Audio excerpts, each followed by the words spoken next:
Doğma yurda qayıdışın növbəti ünvanı Ağdərə rayonunun Həsənrız kəndi oldu. Müxtəlif şəhər və rayonlardan yola düşən köç karvanı artıq kəndə çatıb. Ailələrlə isə yeni mənzillərin açarları təqdim olunub. Dövlət tərəfindən yüksək səviyyədə qarşılanan sakinlər illərlə həsrətində olduqları torpaqlara dönməyin hazırda sevincini yaşayırlar.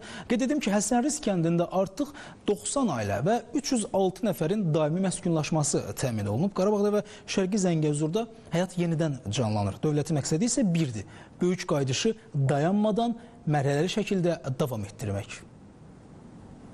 Bugün Respublikanın müxtəlif şəhər və rayonlarından yola salınan növbəti köç karvanı Ağdərə rayonunun Həsənrız kəndinə çatıb.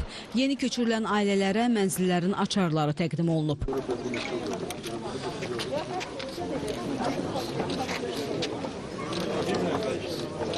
Xankəndi şəhərində, Ağdərə və Xocalı rayonlarında bərpa, tikinti və idarəetmə xidmətinin ictimaiyyətlə əlaqələr şöbəsindən verilən məlumata görə, tədbirdə çıxış edən Xankəndi şəhərində, Ağdərə və Xocalı rayonlarında Azərbaycan Respublikası Prezidentinin xüsusi nümayəndəsinin müavini Səbuhi Qəhrəmanov bildirib ki, işğaldan azad olunmuş ərazilərdə bugün geniş tikinti bərpa işləri aparılır. Bu ilin sonuna qədər əhalinin qayıdışı nəzərdə tutulmuş 24 tarixi Azərbaycan kəndlərinin 16-sında hazırda tikinti bərpa işləri həyata keçirilir. Digər 8 yaşayış məntəqəsində isə layihələndirmə işləri aparılır. Bugünə qədər Xankəndi şəhəri, Ağdərə və Xocalı rayonları ərazisində 7 yaşayış məntəqəsində ümumilikdə 12 minə yaxın əhalinin daimi məskunlaşması təmin olunub.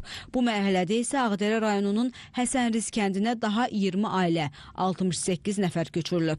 Bundan da Həsənrız kəndində 90 ailənin 306 nəfərin daimi məskunlaşması təmin edilib. Həmişə arzum bu idi ki, doğma ata yurdum Ağdərə rayonunu mən də görüm, mən də orada yaşayım. Bugün həqiqətən çox sevindirəm ki, mən artıq Ağdərədə yaşayıram. Bugünkü günə çox şükür ki, indi istəyimizə çatmışıq. Bugünkü günə də çox şükür ki, gəlib çıxmışıq qanı bahasına, alınan torpaqlara gəlib çatmışıq arzumuza. Qeyd edək ki, hazırda Qarabağda və Şərqi Zəngəzurda ora köçürülən keçmiş məcburi köçkünlərlə yanaşı, bu bölgədə aparılan layihələrin icrasında çalışan, həmçinin ayrı-ayrı dövlət qurumlarının yerli bölmələrində xidməti vəzifələrini yerinə yetirən, yenidən fəaliyyətə başlamış səhiyyə, təhsil, mədəniyyət, turizm, sənaye, energetika müəssisələrində işləyən ümumilikdə 40 mindən çox insan yaşayır.